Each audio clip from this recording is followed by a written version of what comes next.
Good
afternoon, everyone, and welcome to SCORE's Fairfield County's webinar, Financing the Startup Enterprise. We're starting a few minutes early here just because we can. So welcome to the program. I'm Steve Smith, the webinar coordinator and also a business mentor at SCORE in Fairfield County, and I'll be your host. Our speaker today is going to be Cliff Ennico. Many of you know Cliff well. He's a big friend of SCORE Fairfield County. I'll get more about Cliff in just a minute. Let me get this little marketing here of SCORE out of the way. We've got about, SCORE is a part of the Small Business Administration of the U.S. government. It was set up in the mid-'60s under the Johnson administration for several purposes, not the least of which were to help small businesses. At that point in time, it was in the formidable years after World War II, helping small companies get started and to thrive. And there were many executives who were retiring and maybe ready to retire who were available to help in that endeavor, and that's how the Johnson administration got the whole thing started. Currently, we're fairly large organization with 325 some odd offices around the country, over 10,000 volunteers. In Fairfield County, we're over 130 volunteers. Our office is in Norwalk on East Avenue and includes that area from Bridgeport down to Greenwich and halfway up to Massachusetts. We do primarily three things that we offer into the marketplace. One of them is things like this, workshops and webinars. We do about 125 to 130 workshops around Fairfield County every year. It's several per week, obviously, primarily at libraries. And the topics that we cover are available on our website, which I encourage you to go, I will probably say it 3 or 4 more times, fairfieldcounty.score.org. That's a part of our education program, as is the webinar program, which you're on today.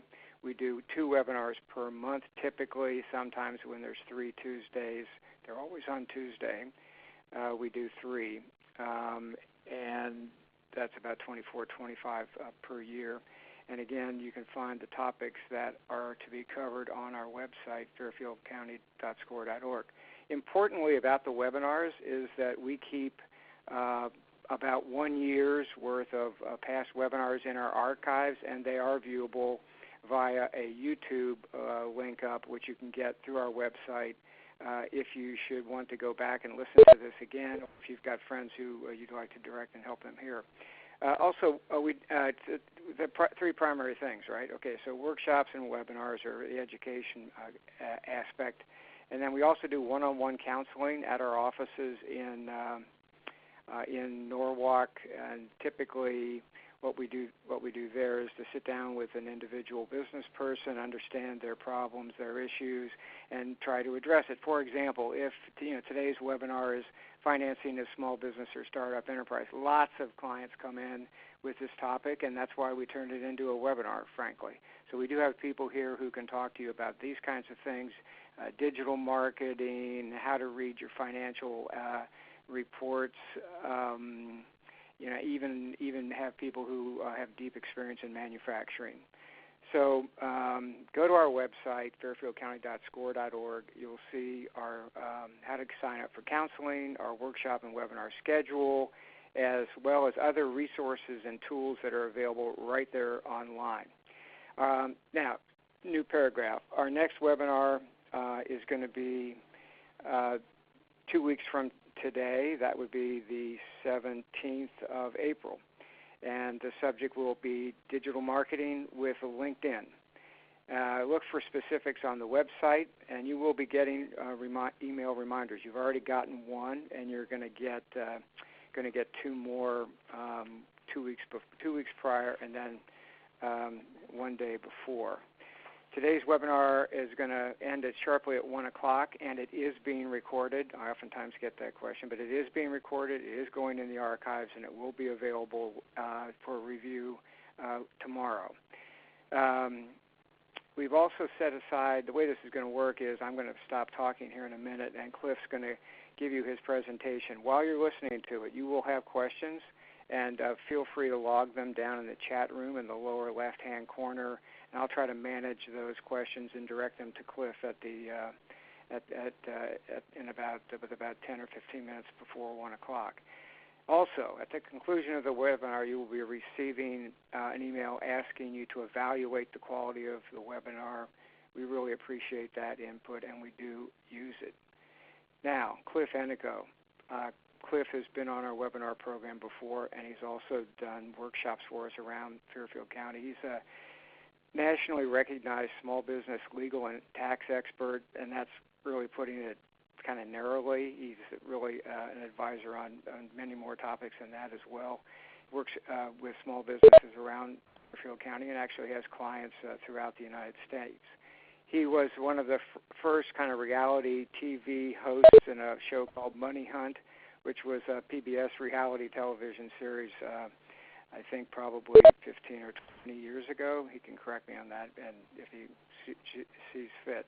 He practices out of Fairfield County, Connecticut. He's worked with over 15,000 businesses in his 38-year career. He's the author of 16 books, most recently on things that are interesting to this audience, probably Crowdfunding Handbook, How to Raise Capital for Your Business Using Equity Funding Portals. That sounds like a subject for a webinar. Cliff, hey, again, thank you very, very much for joining us today. I'm going to turn it over to you, and I'll be feeding you some questions later. Take it away. Great. Thanks, Steve. Thank you very much, and thank you for that wonderful introduction. And the most amazing thing about all the stuff I've done in my life is that I'm only 25 years old. No, I'm only kidding. I'm actually quite a bit older than that. First of all, thanks to all of you for taking some time out of a busy day to share with me some thoughts about probably one of the most essential activities you do when you run a small business, which is raising money, looking for cash, making sure that you're properly financed. It's no secret that one of the biggest reasons for small business failure in the United States today is what we call undercapitalization, which is a big word, but what it really translates into is running out of money. Not planning your startup costs accurately, and not having enough money to get you through those crucial first months of operation when you're first getting your business started. Let's begin. First of all, as I am a lawyer, I cannot resist having some disclaimers here. We always tell you what we're not going to do before we tell you what we are going to do. The first one, obviously, is actually the most important thing here, which is there's a very big difference between giving legal and tax information and giving legal or tax advice. Now, I am going to be getting into some legal and tax stuff on this program, and I'm going to talk a little bit about how some of the laws work when you're raising capital and all that, but I really don't know any one of you well enough to be able to say, well, Joe, you should do this, Mary, you should do that. I really need to know you a lot better to do that, and frankly, you're going to have to pay me some money for that. That's a sort of a big thing. I say this in all my programs, but it really, really is true for this one. Also, to Even though I do work a lot with SCORE, I am not an official spokesperson for SCORE, so anything that I say on this program is strictly, my thoughts, my opinions, and should not be looked upon as official policy of the SCORE organization, the SBA, or God help us, the United States government. One other thing which I'm going to say about questions, you can post your questions to the chat room anytime during the call. If I see it and if it's relevant to what I'm talking about, I'll try to answer it on the spot. Otherwise, we'll do it at the end of the program. But the one question you cannot ask me under any circumstances, because I will not answer it, is, Cliff, can you help finance my business? So let's just say that right up front. If you're looking to hit me up for money, see, so people just logged off right there. One guy logged off right there. So that was the thing. He was looking to hit me up for money. So there we go. I can always spot those people. Okay, Money Makes the World Go Round. It was a great song from the Broadway musical Cabaret, but it's also, I hate to say it, the way the world works when you're running your own business. Running out of money is a leading cause of small business failure. Planning is the key to financial success. No matter what kind of business you have, one of the first things you got to do is you got to plan what your costs are for the first 6, 12, 18 months of operations, and you have to ask yourself, where's the money going to come from to finance that? If it's not going to come out of my own pocket, where is it going to come from? There's an old Wall Street saying, which I learned very early on in my career, and it's kind of politically incorrect, but it is very accurate, which is, if you eat like a bird, it's impossible to excrete like an elephant. Now, obviously, excrete was not the original word in that quotation, but you get the idea.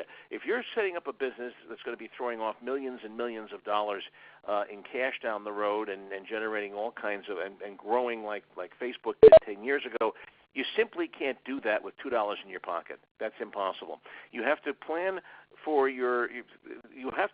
growth in your business and make sure that you are capitalized accordingly for that. If your goals are much more modestly, of course, if you eat like a bird, well, then you will excrete like a bird, and that may not be a bad thing. But it is really a true saying. Let's talk. These are the steps in the capital raising process. As you go down the list, things get less and less likely. And I hate to throw water on some of you guys, but generally speaking, the further down you go in this list, the harder and harder it is to get to the next level. There are basically 7 levels. The first level is the founders. That's you, your partners, your colleagues. You put in startup capital, and you get founders' shares in exchange for that. The second step is you grow slightly by planning for additional founders and sweat equity players. These are people who are actually going to work in the business in some capacity, either as employees, W-2, or as consultants, 1099. The third step is offering shares to friends and family. These are people that you know, Uncle Irving, family members, the people you see at Thanksgiving or Christmas or Easter or Passover. These are the people who are giving money to your business not because they know or care about what you're doing, but just because they love you, hopefully. The next step is offering shares to angels. These are people you do not know. These are professional investors, mostly individuals, high net worth individuals who make investments in small and early stage businesses. Then the next step is venture capital. These are professional institutional investors. These are companies, for the most part, that invest in growing businesses and help them get to the next level. And finally, if you are extremely lucky and you knock the cover off the ball and you are that 1 in 1,000 small business, you actually get to do an initial public offering, registering your shares with the Securities and Exchange Commission and offering your shares to public shareholders. But very few companies get to that level. And all the companies that I've worked with in my 38-year career, those 15,000 plus people that Steve talked about in his introduction, only 1 or 2 in all of that time have actually done an IPO and has actually gotten to that stage. It's a very rare thing and a wonderful thing. When it happens, it's one of the great glories of our capitalist society when a company goes public, but it's actually a very rare event. Most small businesses exit before you get to that stage. So, with that sort of sobering thought, let's begin. I'm going to divide this talk into 2 parts between what I call internal capital and external capital. Internal capital are basically the first 3 steps of the 6 that we talked about in my introduction.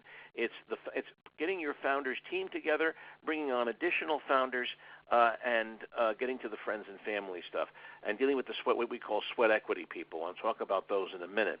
90% of all small businesses, when they raise capital, will get to this stage. If it doesn't, then the business isn't going to go very far. And also, too, I'm being realistic. I mean, a lot of you are saying, well, wait a minute, Cliff, aren't you going to talk about angels and venture capital? The answer is yes, I will on this talk a little bit later on. But for most of you on this call, it's not really relevant. If you're looking to start a small retail business or service business or maybe a consulting practice or something like that, venture capitalists don't invest in those sorts of things. They tend to invest in things that are scalable. Things where for each dollar you put in, you get $5, $10, $15, $20 of return. That's what they're looking in. Most businesses, at least most businesses that SCORE deals with, are non-scalable. They're service businesses where you put in $1, you get out $1, or maybe you get out $2. My law practice, my consulting practice, is not a scalable business. The only way that I can raise additional money is to put more hours in. No venture capitalist or angel investor is going to put money into the law offices of Cliff Ennico. Of course, there's some legal reasons why they can't do that either. So let's begin with this. When you first get started, when you're first starting a business, any kind of business, I don't care if it's a consulting practice or a tech startup, there are two places and only two where money comes from for a startup, a new business, something that is going from day one. You either get revenue from operations, basically what people pay for the goods and services you sell. Obviously, if you're, let's say, a consultant, you get your first consulting gig. The client pays you you do something, the client pays you at the end of 30 days, you have revenue from operations. Revenue, gross revenue is simply the number of things you sell each month multiplied by the price per thing. So if you do 5 consulting jobs a month for $300, your revenue is $1,500. The math is really that simple when you're first starting out. So whatever it is you do, when the customers pay you, that's one way you get money from your business. The second place where you get money from when you're first starting out is what we call capital. That comes from the founders, you and your business partners, the people who are running the business day to day. You will be putting money into this company. And I'm including things here like credit cards, second mortgages that some people take out on their homes, SBA loans. One of the dirty little secrets of SBA loans is while they're making a loan to your business, the bank is making a loan to your business, it is almost always secured by a second, third, fourth, or fifth mortgage on your home. That's the real trick. That's the collateral that the bank is looking for. The bank isn't as interested in your cash flows, even though they will take a lien on your accounts receivable, your inventory, all of that. They're really not interested in that. They don't get that. What they get is hard real estate. That's what they want. And if you don't own a building of your own for your business, it's going to be a second or third mortgage on your home. So the dirty little secrets of SBA loans. But all the capital that you and your founders put in is the second place where money comes from. And that's it. Really, you think about it, there are hardly any venture capitalists or angel investors out there that will invest in a startup business, a business that is just getting off the ground from ground zero. I mean, I work with investors. I work with a lot of angel investors in my practice, and they all tell me the same thing. They say, Cliff, if a company is surviving and if it's broken even, we're happy to talk to them to see if we can fund their growth, helping them raise capital to grow to the next level. But if they're having trouble paying the electricity bill every month or paying their basic expenses, we don't want to be putting our money into that. If a business is coming to us that hasn't done that yet, our advice is wait till you're a little older. Come back when you grow up a little bit. That's what they're going to say. Let's talk about the concept of breaking even. There's obviously, if you read books on entrepreneurship and business, there's actually a formula for this, like a statistical formula, but it's really very simple. Basically, when you break even, you've reached a point in your business where the revenue, the money that your customers are paying each month, is sufficient to cover your expenses that month. That's it. So if your company is selling $10,000 worth of stuff and you've got $9,000 worth of expenses that month, congratulations, you've broken even. In fact, you're actually slightly profitable to the tune of 1,000%. The longer it takes for you to get to that point, the harder it will be for your owners to keep the company on life support. You see, the way things work here, folks, each month your business has expenses. And if there isn't enough revenue to cover the expenses, if you're not generating enough revenue from your business to cover the expenses, the shortfall has to be made up by the owners who have to put money in the form of capital. And the longer it takes for that to happen, the longer it takes for break even to happen, the harder it's going to be to keep your owners on board. You know, if you and your partners, if you haven't broken even within like 12, 18 months, it's going to be harder and harder each month for these people to keep hitting up their credit cards to keep things on life support. Sooner or later, they're going to say, you know what, this is a dog that won't hunt, Cliff. I'm sorry, but I'm out of here. I'm not going to put any more money into this. And now you have a problem. Now you have a cash flow problem where you have a shortfall each month.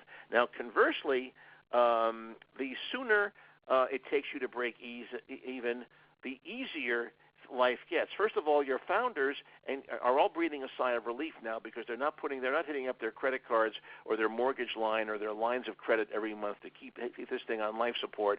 The business can sustain itself, but also too, it's easier to find other lenders, other investors at that point. There's an old Chinese saying, success has 1,000 fathers, but failure is an orphan.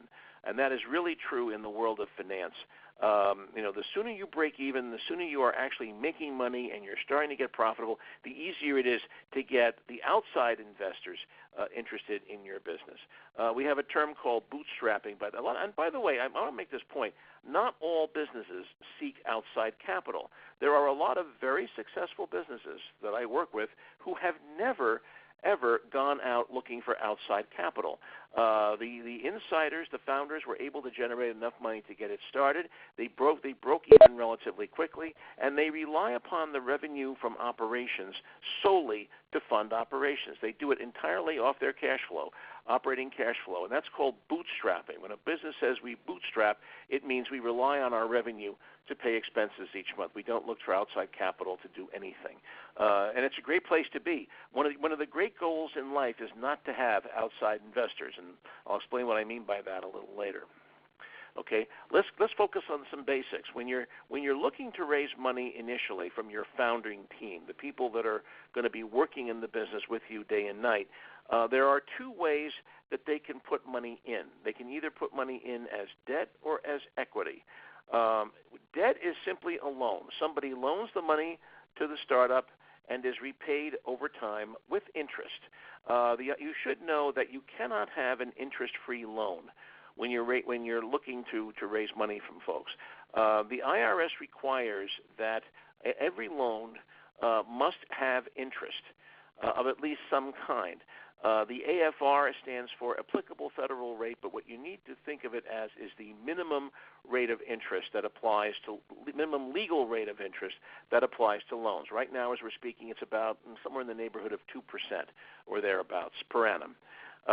Anything less than that, the IRS will impute interest to the note, which means that some of the principal that you put in is going to be taxed as income, and that's something that you really want to avoid. So whenever people put money into your company, it must bear interest at least 2% per annum. Now, that doesn't mean you have to pay the interest right away, monthly or annually. You can do a note, and we'll talk about such a note in a few minutes, where the principal and interest doesn't get paid for years and years, but it must accrue interest. You cannot have legally an interest-free loan to a company. Debt must be repaid. If debt does not get repaid, the startup is in default, and it could potentially lose all its assets. The lender, generally speaking, the lenders to a business get their money out before anybody else does if the company goes bankrupt or if the company fails. If the company doesn't do well, the lenders get their money first before anybody else gets their money.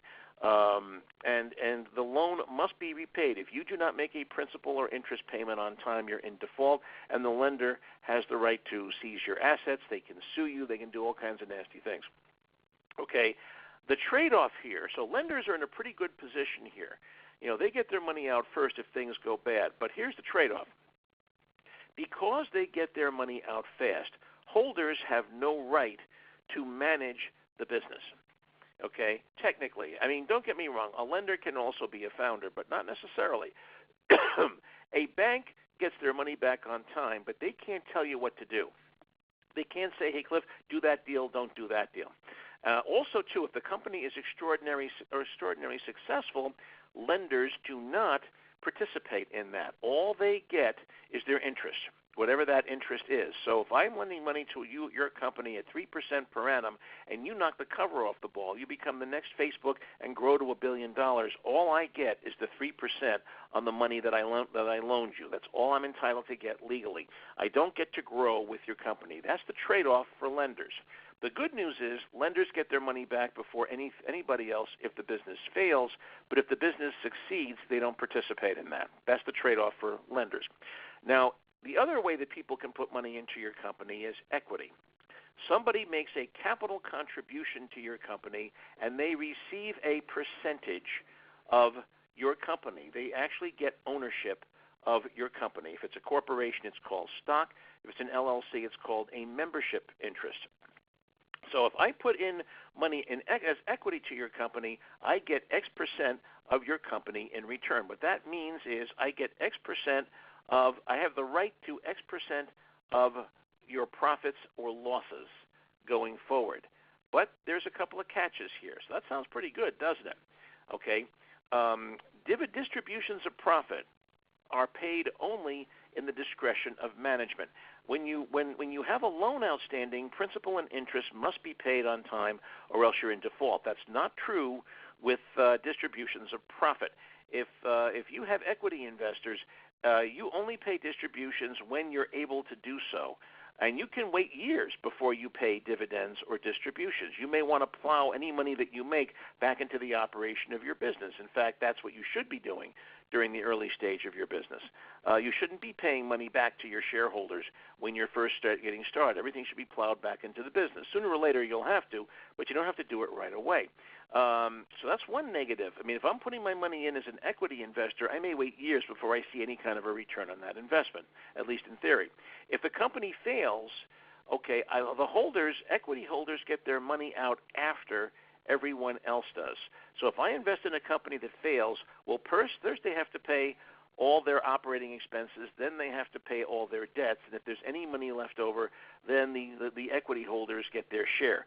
Very often, if a company goes bankrupt, there will not be any money left over for these people. These people will be screwed, in plain English. But there's a trade-off for that. Because as an equity investor, I only get my money out if once everybody else does, we have the right to manage the business. The equity investors have a say in management. They have a say in business decisions. They can say, hey, Cliff, do this deal, don't do that one. And if the business is successful, if you've got the next Facebook and it becomes $1 billion company overnight, these are the people who participate in the growth of the business. The lenders do not. So that's what we call the debt-equity trade-off, and it's very important to understand. Debt holders get their money back first if the business fails, but their upside is limited. Equity holders get their money out last if the business fails, but they get to participate in the upside and become filthy rich in a way that lenders never do. Okay? There is something in between debt and equity. It's called preferred stock. Or preferred equity in an LLC. You can have preferred equity in an LLC. Don't let anyone ever tell you anything differently.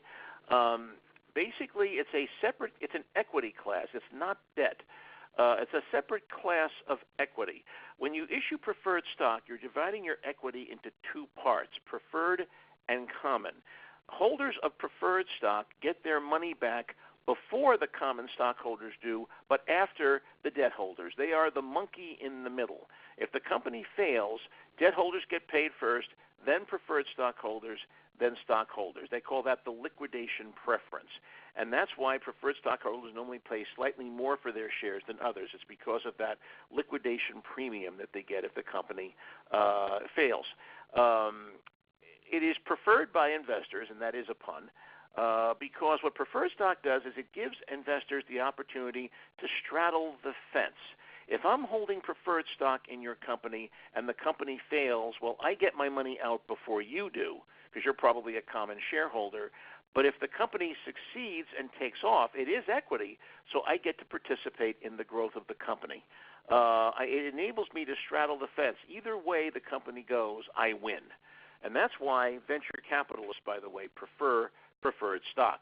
If you're dealing with angels and preferreds and venture capitalists at some point, if you're lucky enough to get to that stage, don't be surprised. This is what they're going to ask for because it enables them to straddle the fence.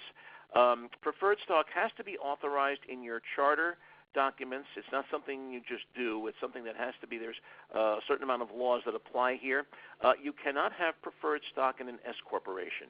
If you have a subchapter S corporation, sub-S corporations can only have one share of stock because they are not intended to grow big. They're intended only for small businesses that are going to stay small for the long term. If you issue preferred stock with an S corp, you've blown your S election, and now you're taxed as a C corp. But unlike common stock, which the terms of common stock are dictated by statute, they're dictated by law. Preferred stock is a contract. You negotiate the terms of preferred stock with your investors. So, for example, it can be voting or non-voting. You can have what are called cumulative dividends, where dividends accrue over time like interest in a loan does. They can also be convertible into common stock, sometimes at the option of the holder, sometimes at the option of the company. Preferred stock is a very flexible instrument. It really is a contract between you and your investors, and each deal is a little bit different. So let's talk about putting money into a company. So now you got a bunch of founders, and they're going to put money in the company. So how do they do it? Well, I just told you before, there's two ways. The founders can either make loans to the company and be repaid with interest, or they can make capital contributions to the company and get what are called founder shares in exchange for that. Shares mostly of common stock or common equity if it's an LLC. Okay, here's the difference. Why would you do one or another? Why would you have founders lending money to the company as opposed to making an equity contribution? The answer is because capital contributions, equity investments, must be what we call pro rata. That is based on the percentage ownership of the company. So if Mo, Larry, and Curly form a company, and they make an equity contribution to the company, Mo must put in a third, Larry must put in a third, and Curly must put in a third. That's it. It has to be done that way if that is their ownership. If the split is 40-40-20, Mo's got to put in 40% of the money, Larry has to put in 40% of the money, Curly has to put in 20%. If you don't do it that way, if you do a disproportionate equity contribution, it changes the percentage ownership of the company. Number one, that's a very big thing. When equity contributions must be pro rata, but loans do not have to be. If Mo, Larry, and Curly are lending money to the company, they can do whatever the heck they want. If Mo's the rich guy and he's putting in all the money and Larry and Curly aren't putting in anything, it doesn't change their percentage ownership of the company. It's still a third, which is what they initially intended. That's why in some companies, most of the money initially is put in the form of debt because you have a mixture of founders. Some of them have money and some of them don't, and you don't want the ones without money to be cheated, to be disadvantaged. So, for example, when I form corporations and LLCs, I tend to form it with as little capital as possible, sometimes as little as $100. Any future contributions that the founders made are made via what we call grid promissory notes. A grid promissory note is a little bit like a private letter of credit. It's a document that says that I, Cliff Ennico, will lend up to X dollars to the company as and when I feel like it, and I get paid maybe with interest maybe in 5 years if the company is successful. So, okay. Yeah. So what is a grid note? A grid note is like a private revolving line of credit. Founders lend money to the company when needed up to a set amount, and they note each loan on a grid, which is like a little spreadsheet that is attached to the note. When the company has sufficient revenue, the loans are prepaid in the order that they were made with interest, which are also recorded on the grid. Now, a grid note. Now, the big thing about grid notes, though, let's say you have a company that's growing very fast and you want angels or venture capitalists to come on board. You should be aware that these investors do not like the idea of companies having a lot of debt. So if you have, let's say, $100,000 in loans that the founders have made and you got a bunch of grid notes outstanding to each of your founders, if I'm a real investor coming in, I'm going to say, hey, I don't like that. I don't like the idea that you're going to get your money out before me. I want to get my money out before you, so either pay those loans back or convert them into common stock so that you're beneath me when if the company should fail. Don't be surprised if an investor asks for that. They're not being jerks or SOBs when they ask for that. They want to know that you're going to be subordinated to them in case the company fails. So be careful. Don't load your company up with too much debt, but the grid promissory note is a good way to handle capital contributions if you have founders who are all over the place economically. Some are rich, some are poor, some have no money at all. The grid promissory note is the way to equalize them and to equalize their contributions. Okay, let's talk about sweat equity. What is sweat equity? Well, sometimes founders can't put in any money at all. They're poor as church mice, as we used to say. But they have incredible skills that the company needs. So if you're setting up an app company, a company that's going to create a software app for mobile smartphones, for example, the person who's actually going to develop the app may have absolutely no money at all to put into the company, and other people do. So how do you deal with this person? Okay, the way it works is that in a sweat equity deal, a holder gets stock in exchange for services, but for tax purposes and for legal purposes, the capital contribution is zero for tax purposes. It's as if they put no money at all. Now, if the company has no value, so we're talking about a startup that's just getting started, it doesn't have any profits, it doesn't have any revenue, that's no problem at all. The sweat equity people will get founder shares like everybody else. But if the company has value, sweat equity players have to pay tax on the full value of their shares in the year of acquisition. So let's say that Mo, Larry, and Curly are forming a company. They're a third, but Mo and Larry are putting in $100,000 each. Curly is a sweat equity guy. He doesn't have any money, but he's the guy that's going to develop the app. He's the guy who's going to live on Red Bull and ramen noodles, and work around the clock. And he's the guy that's going to actually make the product. If we issue shares to Curly, at the same time that we issue to Mo and Larry, we have a problem here because Curly is going to have $100,000 of tax liability that he's going to have to pay taxes on next year when his taxes become due. If Mo puts in $100,000, Larry puts in $100,000, the value of Curly's investment is deemed to be $100,000. So he's got to pay tax on that, and he may not have the money to pay the tax on that. That is why we tend to use grid notes. In a situation like this, what Mo and Larry should do is they should lend their $100,000 each to the company. By doing it that way, then Curly does not have the tax liability of the $100,000. There's another way that you can deal with this. If you have an LLC, sweat equity players can be issued something called profits interests. This is a very complicated tax topic, but basically what a profits interest is those of you who are familiar with a phantom stock plan know what a profit interest is. In a phantom stock plan, you basically do a valuation of the company, you then issue shares to somebody, and that person participates in the future appreciation of those shares. The shares have no value today, but as the company grows, the holder gets to participate gets a percentage of the future growth of the company. And a profits interest in an LLC is exactly the same thing. You could issue a profits interest to our friend Curly here. Let's say the company is worth $100,000, and let's say that next year the company is worth $500,000 values.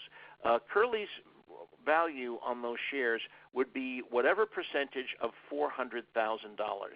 He would not be considered a part of the initial $1,000 value that the company was worth when he bought into the company.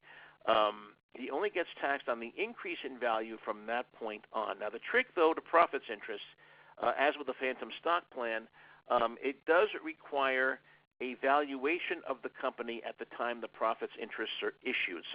You have to have an independent valuation of your company to make sure the IRS agrees with the amount of tax that Curly is going to be reporting when his taxes become due. This is a little bit of a complicated topic. I could actually do a whole program on this, but just remember for future reference, whenever you have sweat equity players, first think grid notes. And if you can't do grid notes, and if you have an LLC, do them as profits interest. Talk to your lawyer, talk to your accountant, and make sure that your sweat equity players only get what are called profits interests. It will save them a lot of headaches come tax times and lead to happier, more productive employees, which is what you want here. Okay, that is what I call internal capital, raising money from the internal management team, the founders, the consultants, the employees who are actually going to be running the business. Now let's talk about outside capital, raising money from outsiders if you are lucky enough to get to this stage. Okay, let's talk about friends and family offerings, okay? Sometimes this is the only way that startups can get outside capital. Friends and family are, by definition, people who love you or at least don't hate you. And they will put money into your business not because they believe in the concept, not because they're looking for a return on their investment, but because they just like you and they want to be able to look you in the eye, next Thanksgiving at dinner. My advice to clients always that are doing these, beware of informal arrangements. Family members may not always remember, the terms of their deal with you. Especially, they'll get very fuzzy about whether an investment was debt or equity, or even a gift. I've had situations like this where somebody borrowed $10,000 from Uncle Irving, but then the company became a wow success, and the next thing you know, Uncle Irving, when the founder went to repay Uncle Irving, he said, "Well, wait a minute, no, that wasn't a loan. That was an equity contribution. That was for 10% of your company. By the way, where's my stock certificate?" And now you got a problem here. That wasn't the deal. It really was a loan, but there's no documentation at all. So Uncle Irving at this point is free to make his investment out to be whatever it wants, and that hurts you. Rule number one, whenever you are dealing with friends and family, do not treat them as friends and family. Get the same legal documentation that you would get if it was Cliff Ennico investing in your business or a total stranger. Get proper documentation and make sure it's legal. Have a lawyer prepare it. That will avoid problems going on. And especially if something is a gift, get it in writing. Always get it in writing. If I had a situation very early on in my practice where a young lady was looking to start an apparel business, and her loving aunt, who adored this girl, she was her favorite niece, gave her $50,000 to start her business with, and it was very clear that Aunt Irma intended this as a gift. She didn't want her money back. She didn't want any return. This was a gift that was being made out of love and affection. And there was no question about it, except it was not committed to writing.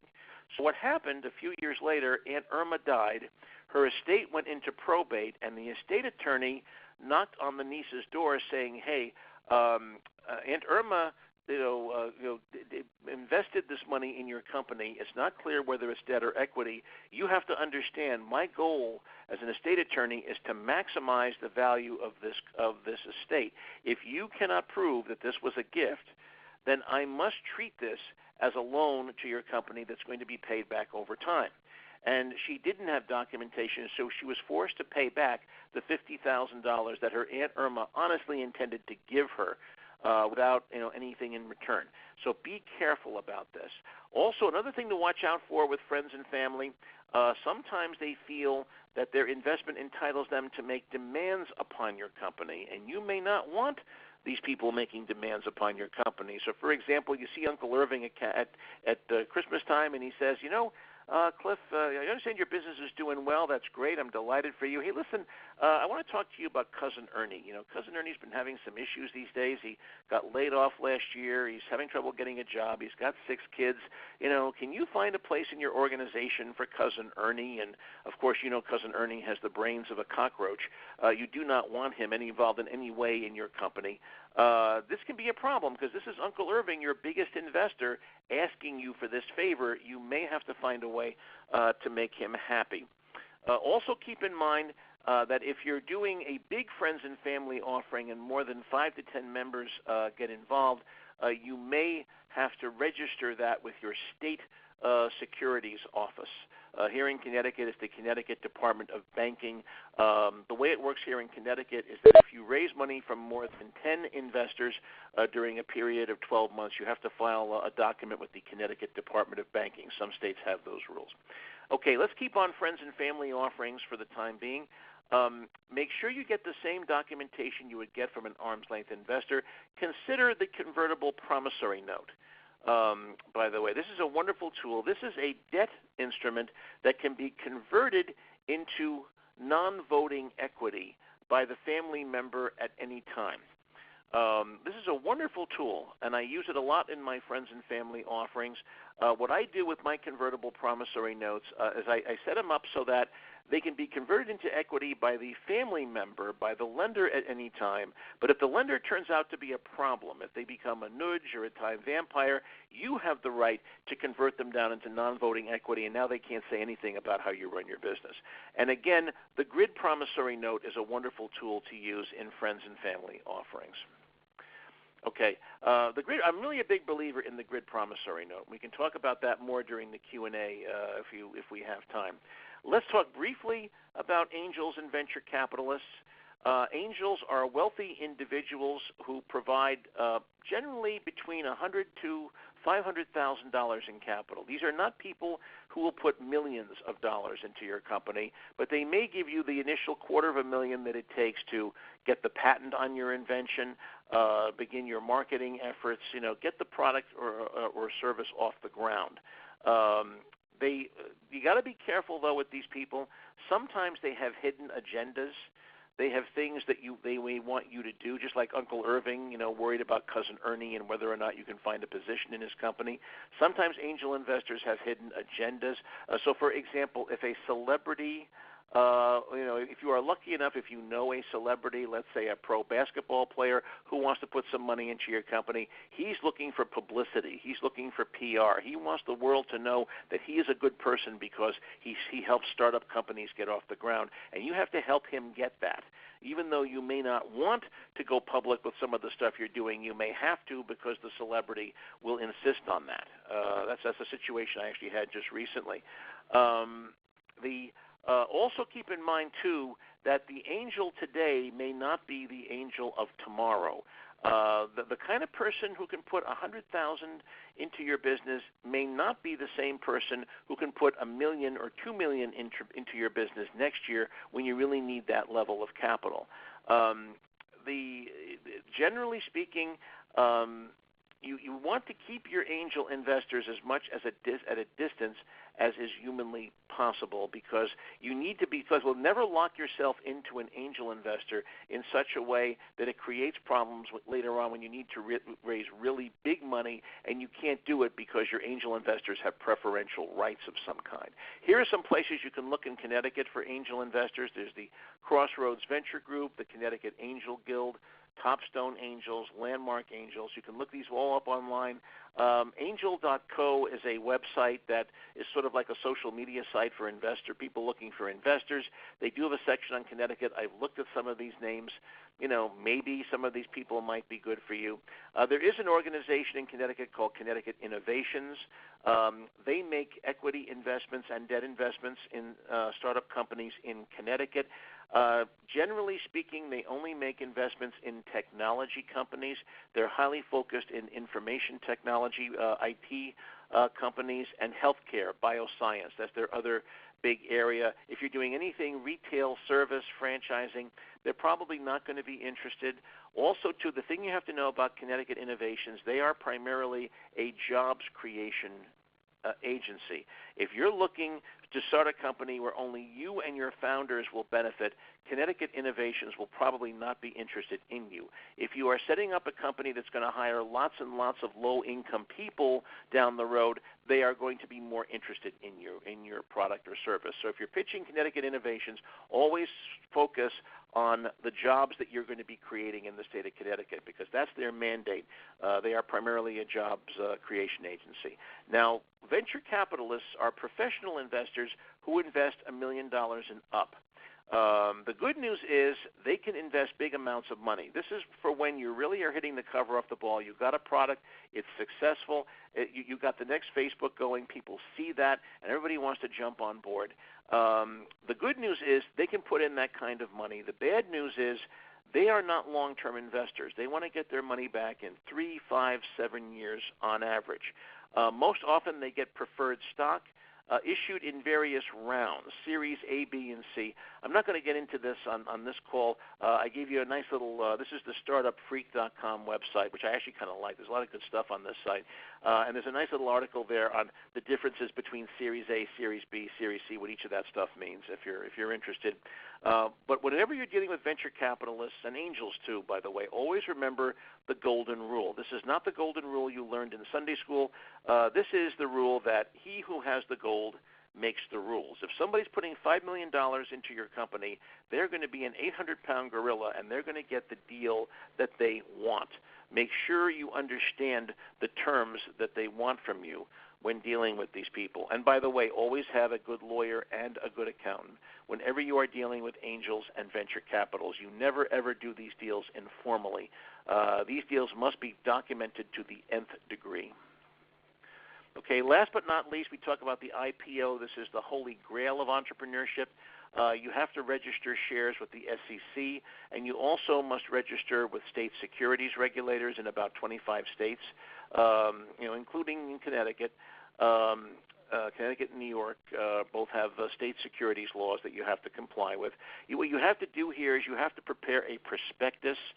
This is a detailed business plan that has to conform to statutory requirements, and you must give copies to all prospective investors before they invest in your company. Generally speaking, these are very expensive. It generally costs between $30,000 and $50,000 to launch an IPO. Sometimes a lot more than that, depending on the company that you're doing. It can also take upwards of 3 to 6 months to do all the regulatory filings. This is not for a startup, although there is an exception to this, which I'll talk about in a minute. There are two alternatives to doing this. If you really want to offer your shares to the public, you can do what are called private placements to accredited investors. Accredited investors are extremely wealthy people. They have more than $1 million of net worth, or more than a couple of $100,000 in net income each year. And as long as you offer your securities only to these people, you are exempted from the public offering rules. You don't have to go through all the registration requirements. The other exception, I'm very proud to mention this, is something I know a little bit about. It's called equity crowdfunding. This is something that is brand new. It's only been around since 2012. Back in 2012, Congress passed a law called the JOBS Act. It stands for Jumpstart Our Business Startups Act. And under Title III of that statute, you can raise up to $1 million from total strangers as long as you comply with certain conditions. You must prepare a disclosure document, although it's not as formal as a prospectus. It's actually a Q&A. You go online and basically you fill out a questionnaire, and that becomes your disclosure document. And then what you do is you register that document on a portal, which is a website approved by the SEC. And there are a bunch of portals. Some of them specialize in different types of companies, different industry verticals, different whatever. But there are some conditions.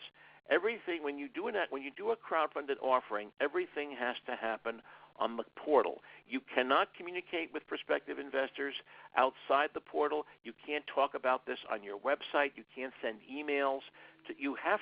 Everything has to happen on the portal. The idea here being that all the investors have to get the same information at the same time. Crowdfunding is generally ideal for consumer-based companies that have compelling products, services, or stories. I always say crowdfunding is all about your social media presence. If you have a small business that has a good story to tell, and you've got thousands of Facebook friends and hundreds of followers on Twitter, crowdfunding is where you're likely to raise a significant amount of money. You can legally tap into these people and solicit money from them by registering in a portal and then sending one notice to each of them saying, hey, by the way, we're looking to raise $50,000. Check out our offering documents at www.portal.com, whatever the portal address is. And then people will look at this, and if they're interested, they can do this. A lot of craft breweries and single batch distilleries, liquor companies tend to do a lot with this because they have a recognized consumer brand, but because of what they do, they can't raise traditional venture capital. So, for example, if you have a restaurant, for example, that's extremely popular, extremely famous, but you can't qualify for a bank loan for some reason, equity crowdfunding may be a good way to raise money. All your customers, all the people who enjoy eating at your restaurant may want the bragging rights of saying, hey, I own a piece of Cliff's Trattoria or something like that. I always believe that when you're crowdfunding, you have to have a good story to tell. People are looking for bragging rights. They want to say, well, I just invested in this new Broadway show. I just invested in this new restaurant. They want to have those bragging rights. Give that to them. But beware that when you raise, if you are successful and if you raise money through crowdfunding, these people are now your partners. You now have 100, 500, 1,000 partners, and they have rights. They have legal rights, just like any other shareholder does. You have to give them the time of day. You can't just ignore these people, and they can be time vampires. If you do a successful crowdfunded offering, make sure you designate one member of your team to be the designated investor rep, the investor representative. We have a question. How many rounds of crowdfunding can you do?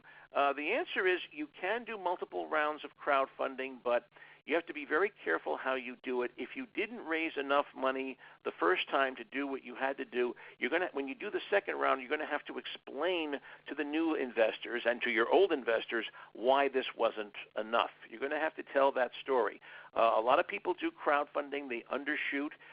They get, they go out looking for $50,000, then they get $100,000 of investment. They of course want that additional $50,000, but technically they can't accept it unless they can demonstrate that they have an additional need. What I advise clients to do in general is when you do a crowdfunded offering, do it in stages. Say, okay, now we're looking to raise between $50,000 and $150,000. Now, if we only get $50,000, we'll be able to do A, B, and C. If we get $100,000, we'll be able to also do D, E, and F. And if we get the full 150, we'll be able to go all the way up to H, I, J, K, L, M, N, O, P. That's the way you're offering. You do it in tiers so that way, if you don't get as much as you want, you at least can do something and take the money that the people have invested. I talk about all this in my new book. It's called the Crowdfunding Handbook. How to use equity funding portals. I have a lot of forms in this book. I also give the names of a lot of portals that specialize in different areas. For $19.95, it's probably the best investment you'll ever make, if you don't mind my saying so. And of course, if I ever meet you in one of my live score programs, I'll be happy to autograph it for you at no additional charge. I don't charge for autographs, not quite yet. This is my website where you can find out more about me. I know I've covered a lot of ground in a very short period of time, but these are the basics, folks. The important takeaway points here are, before you raise outside capital, make sure that you have tapped all of your internal sources of capital. Your founders, your consultants, your friends, your family. Exhaust all of those before you even think about raising capital from the outside. Consider bootstrapping, building a business and then living entirely off the money that you make from your customers. And if you really do have a B2C company with a very interesting story to tell and you don't qualify for a traditional venture capital, consider the crowdfunding option. You can look at the SEC's Edgar database. That's edgar.scc.com, and you can actually search for crowdfunded offerings and see what kinds of companies are getting money, what kind of companies are not getting money. And it's absolutely free. It's underwritten by the government. See if you have the kind of company that might make for a crowdfunded offering. It could be very, very interesting to you. To answer a couple of questions for you, will a copy of the presentation be circulated? No, but the program will be online at the Fairfield County SCORE website for at least 30, 60, 90 days. When you're looking at it remotely, you can actually stop the slides and you can take notes maybe a little bit better than you can when I'm rushing at 80 miles an hour. Is my book available as an e-book? Currently, it isn't. I'm working with my publisher. My publisher just got taken over by somebody else right now, so I'm dealing with a whole new cast of characters right now. And one of the things I'm pushing for is to have my books done in digital format. Right now, I'm afraid I'm still doing only Dead Trees, but that may change in another 30, 60 days. As I used to say on my favorite cartoon shows, stay tuned for the next episode. So with that in mind, if you have any other further questions, I'll be happy. Well, here, we've got one right here, so let me answer it. I focus on helping people stretch their equity by providing access to alternative financing, such as accounts receivable or purchase order financing. Perhaps you should mention these types of options. The answer is I wrestled with this, Jeff. I'll be very honest with you talking about this. These are other non-traditional forms of financing, but they only work for companies that have very strong cash flows. And most of the people who attend these webinars are people who are just starting out. So that's the reason why I didn't really go a lot into that. If you have an existing business and are generating strong and predictable cash flows, that's the key. If your cash flows are all over the place, if you're making $1,000 one month, $100 the next, and $3 million the next, it's not going to work very well. But if you have steady and predictable cash flows over a period of time, you might be able to find what they call asset-based lenders or asset-backed lenders who will put money into your accounts receivable, your inventory. But that's not for the newbies. That's for people who are around a while and who are fairly established. But if there are any other people on this, I would strongly recommend that you contact Jeff because it sounds like he's in that business. So any other questions? Otherwise, I will turn the floor back to Mr. Steve Smith. Okay, Cliff, very good as usual, very thorough. In fact, somebody made a comment here. I kept asking why are there not more questions, and this person said, Cliff is just too thorough. Now, that's a big compliment, but it's close to true, so good job. We're out of time. You ended right on time, but I had a question I was kind of prepared to ask in case none came up, and so this may take a couple extra minutes. But as a counselor here at SCORE, I oftentimes get this scenario. So I'm going to give you a scenario, and then you tell me what you think I should do if I were a client of yours. Okay, Cliff, I'm married. My wife and I both have jobs, full-time jobs. We make five-figure kind of incomes. You go back to your example before. We'd like to start a microbrewery, and we have a house. We have a mortgage on the house. We do have some savings and some things. The question for you is, do I need a cash infusion or a loan or some sort of equity? And so how do I determine how much?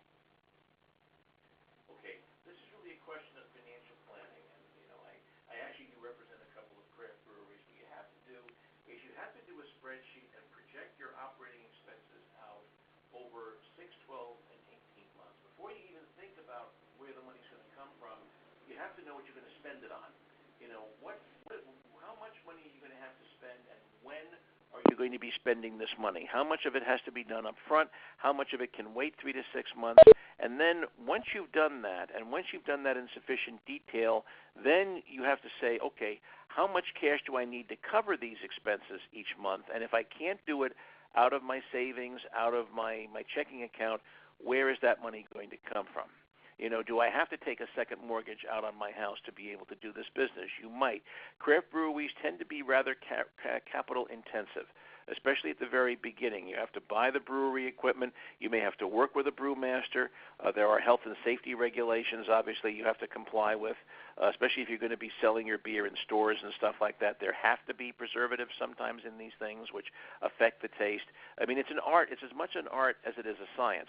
The good news is if you have a successful craft brewery and you have a good story, some good reviews, some a cool name, for example, and especially if you have a strong local or regional following, which a lot of craft breweries do.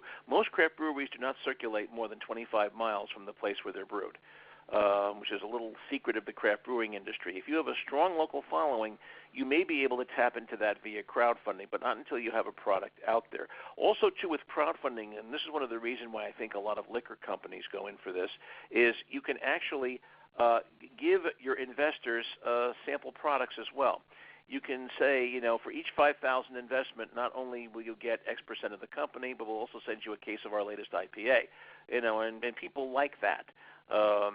I just had, this wasn't an investor's situation, but I just had some a winery in Italy send me a bottle of wine, with that was made out to me. They had actually etched my name and stuff into the bottle because they were grateful for one of my YouTube videos or something. This guy was a fan of one of my YouTube videos. How he gets it in Italian, I don't know because they're not translated. But he sent me a bottle of wine with my name etched in it. That's a nice thing to have, It's again, when people are crowdfunding your business, one of the things they're looking for is bragging rights. And you have to give them something where they can tell their friends, at parties or at the country club, hey, I just invested $5,000 in this company. They just came out with a great IPA. Here, try this stuff. It's amazing. They want to be able to do that. These are not just investors. They're customers. They're fans. And you want to try to exploit that. So my advice to this person would be, first of all, know how much money you need and when you need it. What we call the use of funds statement.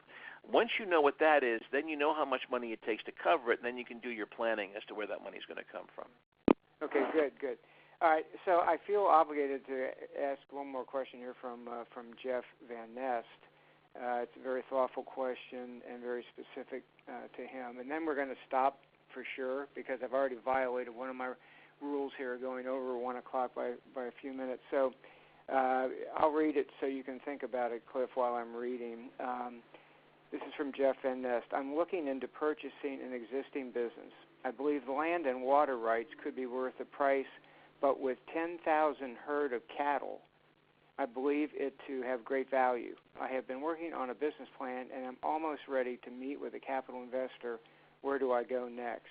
This is interesting. This is obviously not a business that is based in southern Connecticut. I can tell you that right now because there is no land available here. Well, I guess my question would be, first of all, what business do you want to be in? I can see this going in different ways. Are you a cattle rancher? Are you in that business? Is that the business you want to be in? Or are you a real estate developer where, it's not about the cows, it's about the land and the water rights and the location, is it convenient to interstate highways and stuff like that? If you ask where do you go next, well, if you're looking to do the cattle business, that could be years ago, cattle ranches used to go do a lot of what they call limited partnerships, and this is something to talk to your accountant or your lawyer about. It used to be that a cattle rancher would have a cattle ranch. He would set up a limited partnership where he was the general partner. He was the one who was actually running the business, and all the investors were what they call limited partners. They didn't have anything to do with the cattle ranch.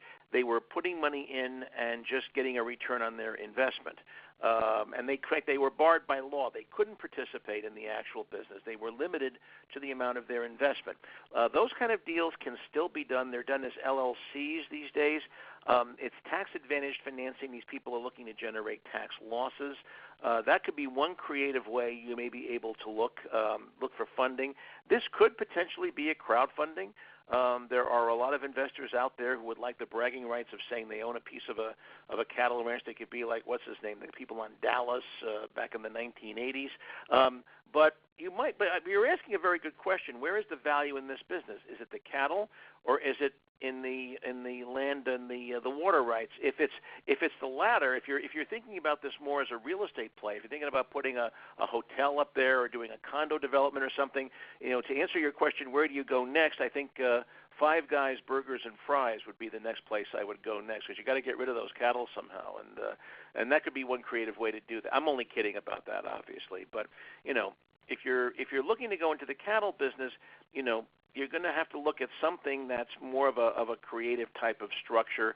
And there are, by the way, venture firms that specialize in agricultural type of investments. You might want to do some looking around online to see who those people are. And if the last name is Ewing, be very careful. Yeah, Cliff's always got a little humor in his presentations. Okay, we're going to stop now. I just want to tell you thank you very much, Cliff, and that was very informative to everybody, myself included. Just at the sign-off, I'm going to just remind you that we do have 2 webinars a month on Tuesdays, the 1st and 3rd, and the next one is the 17th, and it'll be digital marketing and LinkedIn. On behalf of SCORE, thanks to everybody, especially Cliff. And remember our website, fairfieldcounty.score.org, and a year's worth of webinars are there in the archives. Thank you very much everybody, and talk to you later. Bye.